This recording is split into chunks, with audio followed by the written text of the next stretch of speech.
네, 여수시을 출신 조계원 의원입니다. 예, 장관님, 네네. 지난 질의 때 문체부의 근로자 휴가비 지원 사업이 8.8배의 경제적 승수 효과를 거뒀고 숙박 페스타 사업이 3.9배의 매출 유발 효과를 거뒀다는 이런 경제적 승수 효과에 대해서 제가 말씀을 드리고 그건 성과라고 저도 봅니다. 네네네.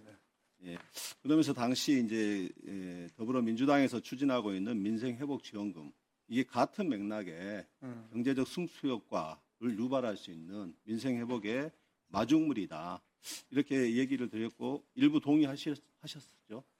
어떤 민생회복지원금이 근로자 휴가비나 숙박 페스타 사업과 관련해서 비슷한 맥락에 그 경제적 승수 효과를 갖는 뭐 근로자 지원 회복은 이번에 이제 추석 좀 임박해서 더 훨씬 많이 늘렸고요. 예, 그래서 그런 부분은 지난번 의원님 말씀하신 게 많이 반영됐다고 생각합니다. 네, 예. 그러니까 그 문체부에서 잘 하고 있는데 그때 이제 장관님께서 정부 국무회의에 가서도 한번 우리 이제 민생회복지원금에 대해서 이런 경제적 긍정적 효과도 있다는 점을 한번 좀 제가 말씀 좀 해달라고 했는데 혹시 말씀하셨습니까? 그런 얘기는 못했습니다. 네. 네. 그 민생회복지원금 같은 지금 현재 서민 경제를 살릴 수 있는 대안으로 정부 차원에서는 아무런 대안도 없이 그냥 그 제의 요구권을 지금 행사한 상황이지 않습니까? 이런 부분에 대해서 다시 한번 정부에서 민생회복을 위한 민생회복지원금이 지금의 상황에서는 서민 경제를 살릴 수 있는 서민 경제를 활성화하는 마중물이 될 수 있다. 이 점을 좀 다시 한번 말씀드리고 싶고요. 예, 계속해서 질의하겠습니다. 그 PPT를 좀 부탁드리고요. 장관님과 국가유상청장님께 이제 질의드리겠습니다.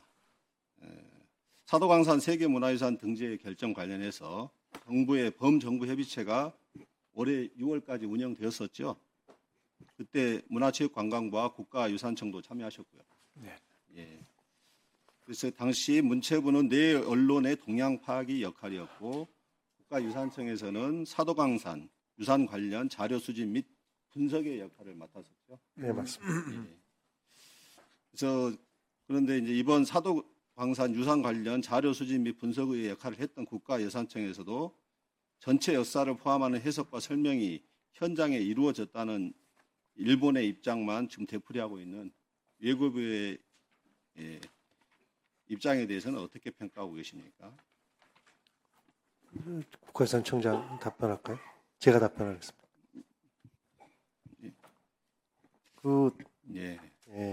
전체적인 역사 해설에 대해 요구할 필요가 있다 하는 여기는 저희들이 아까 말씀드린 대로 자문기구를 통해서 저희가 의견을 제출했고 지속적으로 일본에 요구하는 것은 저희보다는 이제 외교부와 유네스코 대사를 통해서 이루어진 것으로 알고 있습니다.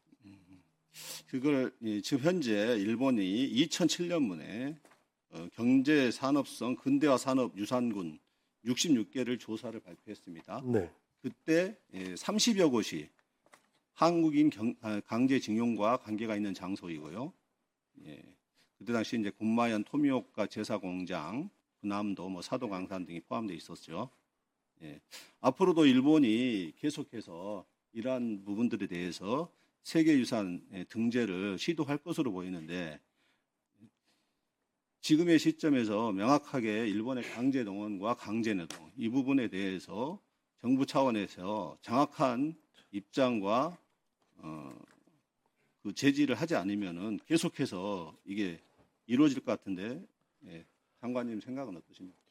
네, 아마 이번 사도광산 문제도 아마 이 사도광산의 역사성이나 그런 진실을 그대로 현장에 등재한다라는 그 세계유산위원회의 어떤 그 결정에 그렇게 하도록 하는 걸 믿고 정부가 아마 동의해 준 걸로 저는 생각을 하고 있거든요. 그리고 제가 뭐 외교부의 의견을 들어봐도 그런 조건으로 동의를 했다. 이렇게 전달을 받았습니다. 그러니까 뭐 지금이라도 뭐 저는 계속 가능하면 애초에 약속한 대로 네. 그런 것들을 시행하라고 계속 얘기를 하는 게 좋겠죠. 예. 근데 실제로는 윤석열 정부가 출범하면서 대응 기조가 완전히 바뀐 겁니다. 그 윤덕민 대사는 이렇게 말을 했더라고요. 도쿄 아시아의 미래 국제 컨퍼런스에서 윤석열 정부는 한일 관계를 더는 악화하도록 방치하지 않을 것이라고 전망합니다. 이렇게 하면서 당시 사도강산에 대한 일본의 태도는 끝까지 강제 노역을 인정하지 않았고 결과적으로 본 박물관에서 2km나 떨어진 그 구석지의 아이카 향토 박물관에 아까 얘기했던 빈 도시락도 하나, 네. 예, 그리고 거기에 표현된 문구를 보면은 조선인 강제징용 노동자 이런 표현은 없고 한반도 출신 노동자 이걸 했다고 하는데 이게 어떻게 일본이 강제 동원과 강제 노역을 인정하는 것이라 할 수 있겠습니까? 예. 예. 그 세계유산 등재 시 뭐 아시다시피 그 유네스코 결정문에 보게 되면 해석 설명 전략 수립을 이행하고 약속 조건이 있습니다. 그래서 정부가 유네스코에 제출하는 이행 결과 보고서를 제가 적극적으로 검토해서 말씀하신 미흡한 부분을 더 수정 요구하도록 아직까지 사도강사는 2025년 12월 1일까지 제출하게 돼 있습니다. 그래서 그런 부분이 시간적인 여유가 좀 있으니까 할 수 있는 걸 최대한 조치하도록 하겠습니다. 네. 예, 장관님. 네네. 예, 국립국장 공연예술박물관 이전하시죠? 네네네. 예, 이전은 어떻게 이루어지는 겁니까? 국립극장이 이제 그 국립극단이 원래 이제 법인화되면서 외부로 예전에 있던 자리에서 딴 데로 나갔다가요. 연극계 그 염원이라고 할까요? 그래서 국립극장으로 다시 들어오게 해달라라는 거를 좀 받아들인 거고요. 그 공연예술박물관은 그 국립극장의 그 한켠에 다른 건물에 있었습니다. 근데 그거 자체가 너무 협소하고 또 이 방문객이 거의 그러니까 박물관 개념보다는 그냥 자료실 개념인데 네. 그래서 저희들이 파주에 지금 센터가 있거든요. 예. 그래서 그쪽에 아주 무대예술 지원센터. 맞습니다. 네. 예. 거기에 뭐 근데, 민속박물관 예, 뭐 다 들어가니까요. 예, 근데 그 지금 소장품이 52만 점의 기증품 그리고 이제 50만 점의 공연 자료 소장품이 지금 있는 걸로 확인되는데요. 이런 것들을 보관하기 위해서는 제대로 된 수장고가 준비돼야 되는데 하도 아니요, 무대 박물관을- 예술지원센터 네네네. 거기에는 그게 준비가 되어 있나요? 거긴 돼 있고요. 수장고보다는 공연예술박물관을 만들려고 생각하고 있습니다. 근데 거기는 그 기본 구조물 자체가 수장고로 쓰기에는 부적합한 경량 철골 구조라고 하는데 그건 확인해 보셨습니까? 네네. 제가 얼마 전에 갔다 왔습니다. 근데 적합하지 않은 공간이라고 하는데요. 네, 그렇지 않습니다. 거기가 물론 여러 기관의 그 박물관, 그러니까 이제 공개된 수장고라고 해야죠. 그러니까 전시도 하면서 수장고 개념을 같이 갖고 있는 거기 때문에요. 네. 일단 기본적으로 국립극장의 수장고는 공연예술 그 박물관이 거기에 자리 잡으면서 차후로는 제대로 된 박물관을 그 옆에 지으려고 지금 생각하고 있습니다. 예, 이제 지으려고 생각 중이고요. 네네. 근데 이미 지어진 국립극장, 별별 실감극장이죠.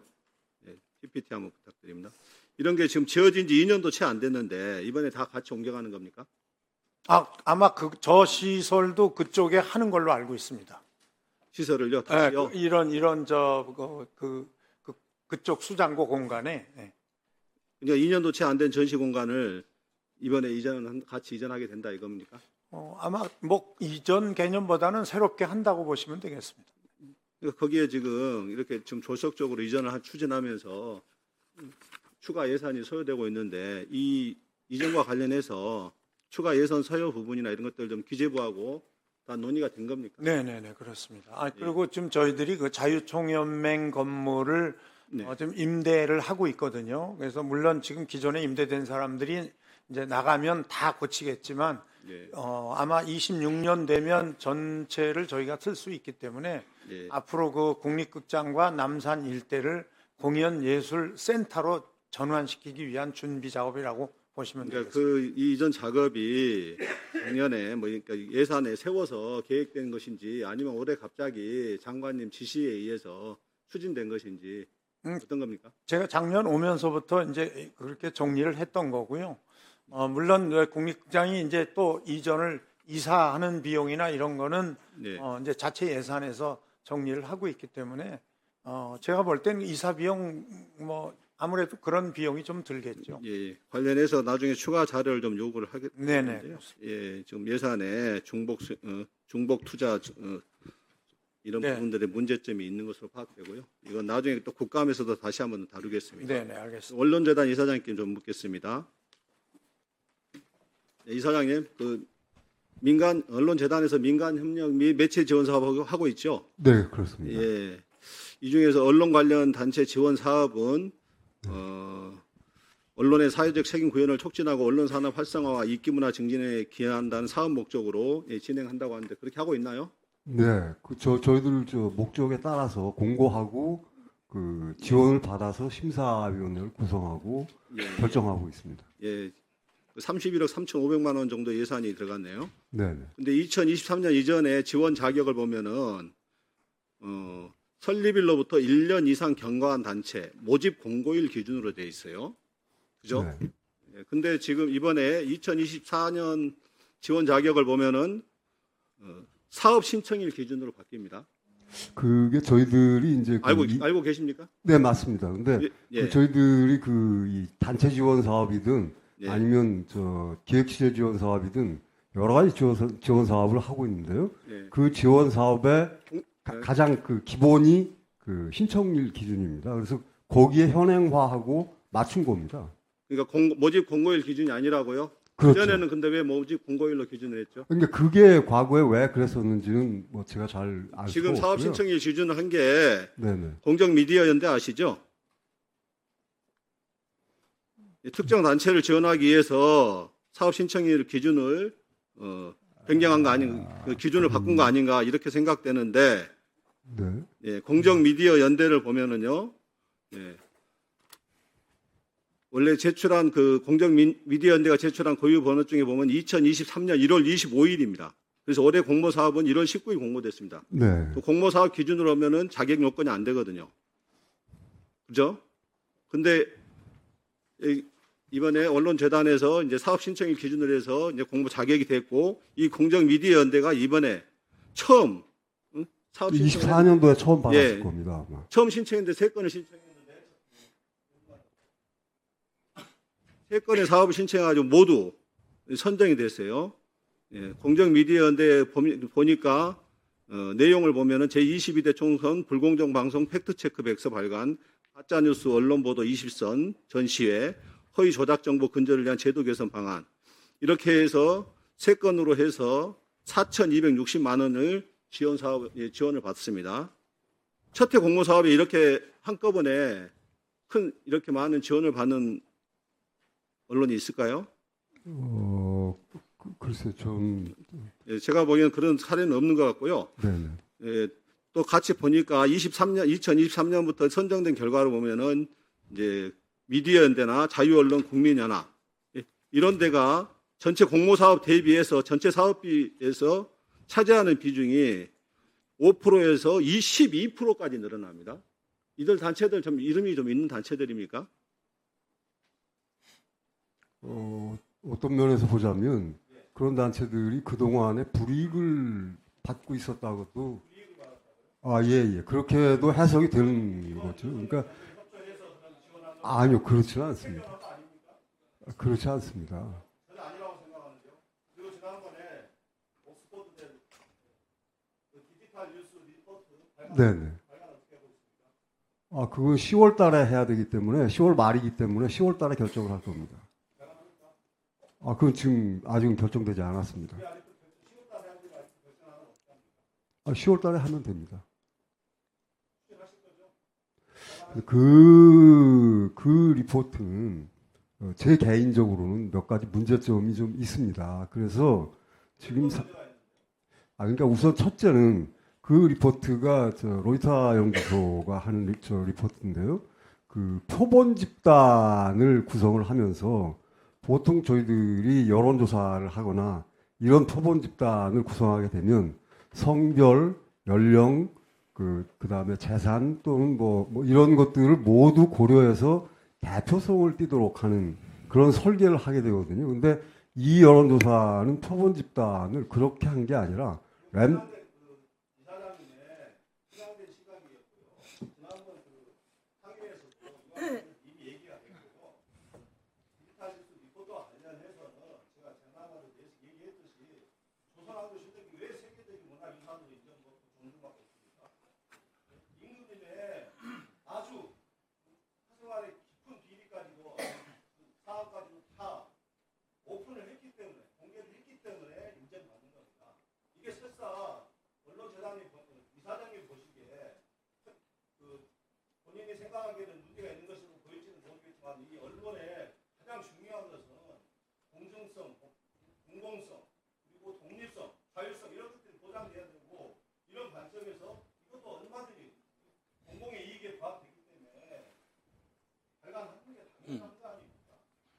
예, 부족한 부분은 예, 10월 달에 결정을 하겠습니다.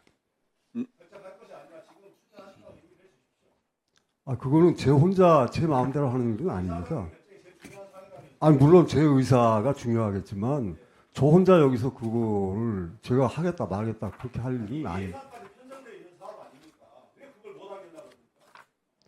그러니까 아까 저 말씀드린 대로 그 조사 그 자체가 제가 개인적으로 보기에는 이거는 약간 그러니까 그런 거는 제 개인뿐만이 아니라 학계에서도 그렇고요. 네, 존경하는 김승수 의원님 지금 자리에 안 계시는데요. 아까 그 몇 가지 오해를 하고 계신 것 같아서 먼저 오해 좀 바로잡고 가겠습니다. 성남 FC와 관련한 후원 스폰에 관련해서 자칫 국민 여러분들이 스포츠 축구단이나 다른 운동 경기 단체에 대한 후원에 주저하지 않게 될까 걱정스러운데요. 지금 현재 경남 홍준표 대구시장이 구단주로 있었던 경남 FC 그리고 대전 시티즌, 인천 유나이티드, 그다음에 대구 시민 축구단 등 모든 그 축구 단체들이 상당히 많은 후원을 받고 있습니다.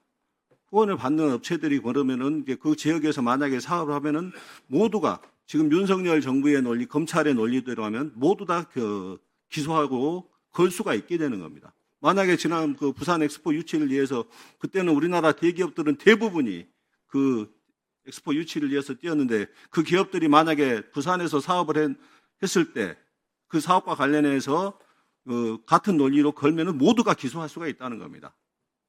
오히려 성남 FC와 관련해서 지금 검찰에서 기소한 두산의 경우는 오히려 그 지방 정부에서는 대기업의 사옥을 오히려 유치하려고 합니다. 그 대기업 사옥 하나를 유치함으로 해서 지역 경제 유발 효과가 엄청나게 크기 때문입니다. 그리고 그 기업으로부터 취득세나 지방세 등의 그 수입도 엄청 크거든요. 두산의 경우에는 취득세가 46억 원이었고 지방세가 65억 원이었습니다. 거의 검찰에서 지금 문제 삼고 있는 그 시세 차익, 그 용도 변경의 사옥으로 사옥 신축 허가 용도 변경에 의한 시세 차익은 80억입니다. 오히려 그 자체만으로도 영구적으로 또 지방세는 걷게 되잖아요. 이것만으로도 큰 이익을 받고 오히려 시민에게 특혜를 준 겁니다. 이것을 정치 보복을 위해서 기소한 사건이 성남 FC 그 사건입니다. 이거에 대해서 오해가 없었으면 하고요. 그리고 우리 장관님께 묻겠습니다. 네. 예, 우리 국민이 가장 좋아하고 세계에서 가장 큰 시장을 가진 스포츠 종목이 무슨 종목인지 축구죠. 아시죠? 예. 예. 한 국가의 축구 대표팀을 이끄는 감독 선임이라면은 그 절차적으로 후보자 선정, 서류 심사, 후보자 압축, 프리젠테이션, 심층 면접 등의 검증 절차를 제대로 거쳐서 최종 후보를 선임해야 되지 않겠습니까? 네. 예, 그럼에도 불구하고 대한축구협회는 이 같은 정상적인 절차와 과정을 무시하고 대표팀 전력강화위원회 조직을 무력화시킨 채 정몽규 회장의 독단으로 클린스만 전 감독과 홍명보 감독을 선임한 것으로 보입니다. 이에 대한 장관님의 생각은 어떠십니까? 저는 어쨌든 그런 규칙을 정해놓은 것도 협회거든요. 그 과정을 다 이렇게 하겠다고. 근데 결국은 본인들 스스로가 그 과정을 안 지킨 거기 때문에요. 그거는 확실하게 지켜야 된다고 생각을 하고요. 이번에 어떤 그 결과에 따라서 안 지켜진 부분이 있다면 그건 정확하게 저희가 지적을 할 생각입니다. 예.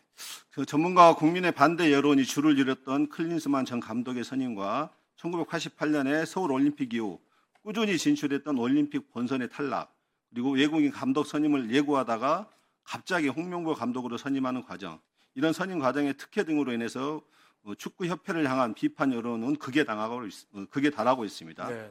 예, 이제 정몽규 축구협회 회장의 사퇴 여론으로 확산되고 있는데, 이 정몽규 축구협회 회장의 사퇴에 대해서 장관님의 생각은 어떻습니까? 아마 거기도 지금 네 번째 이제 하겠다고 지금 말이 나오는 거거든요. 근데 기본적으로는 안 되게 돼 있습니다. 근데 이제 그 아까 말한 스포츠 공정위원회에서 허가를 하면 할 수 있다 이렇게 돼 있거든요.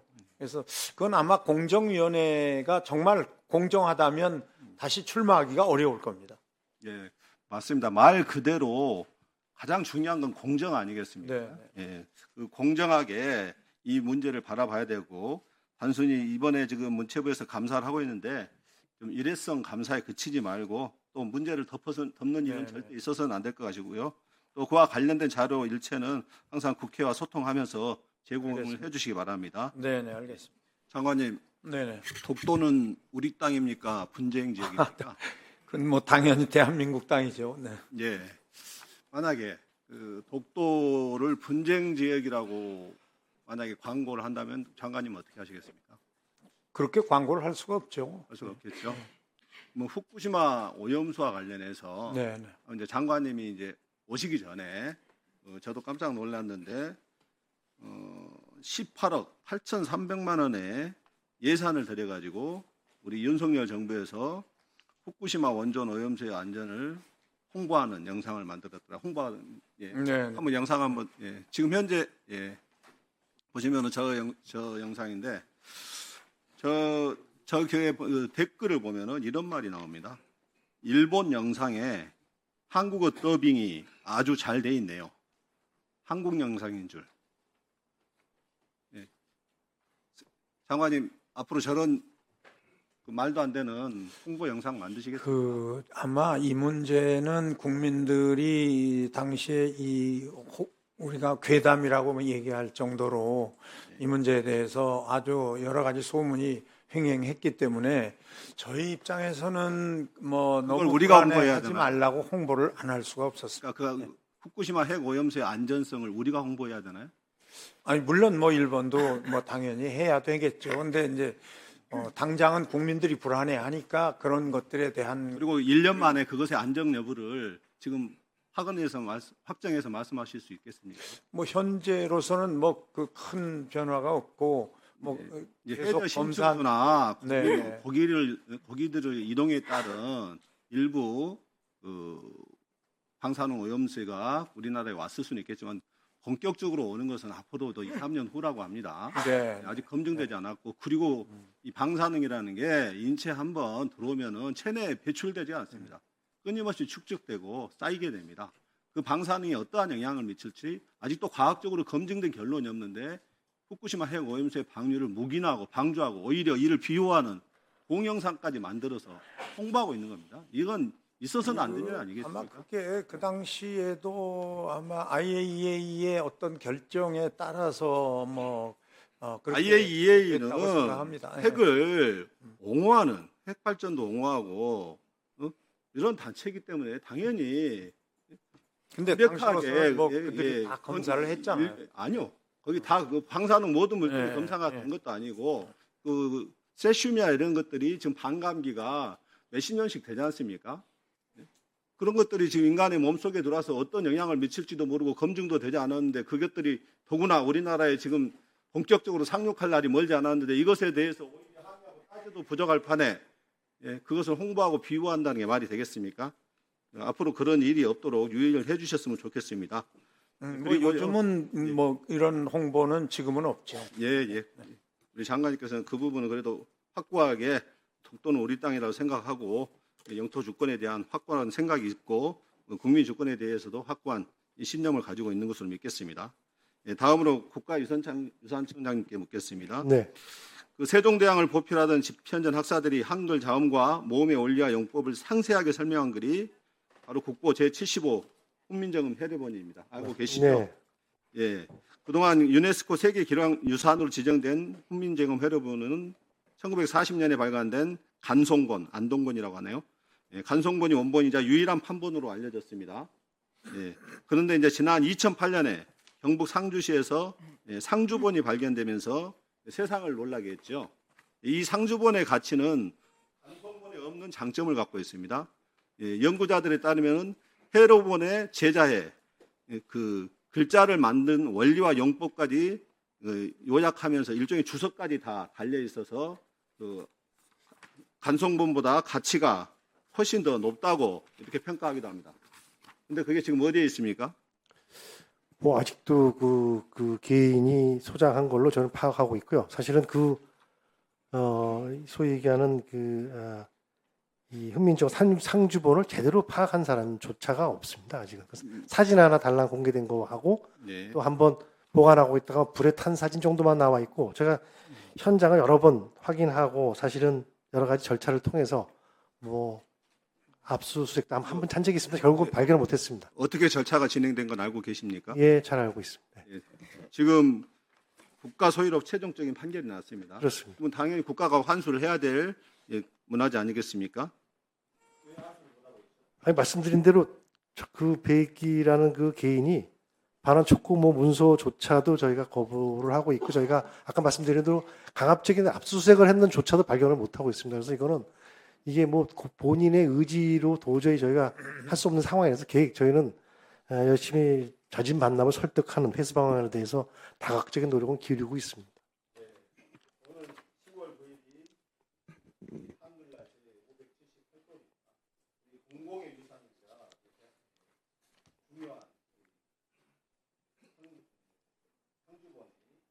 공공의 유산으로 환수됐습니다. 공무만 단순을 보내고 그런 것이 아니라 강력하게 전방위적으로 추격하고 해서 환수해야 되지 않습니까? 저희 면담을 쉬운 4차례를 진행했습니다. 그동안. 예, 예. 그러니까 그게 그냥 저희 공무원 보낸 적은 없습니다. 예, 예 그렇습니다.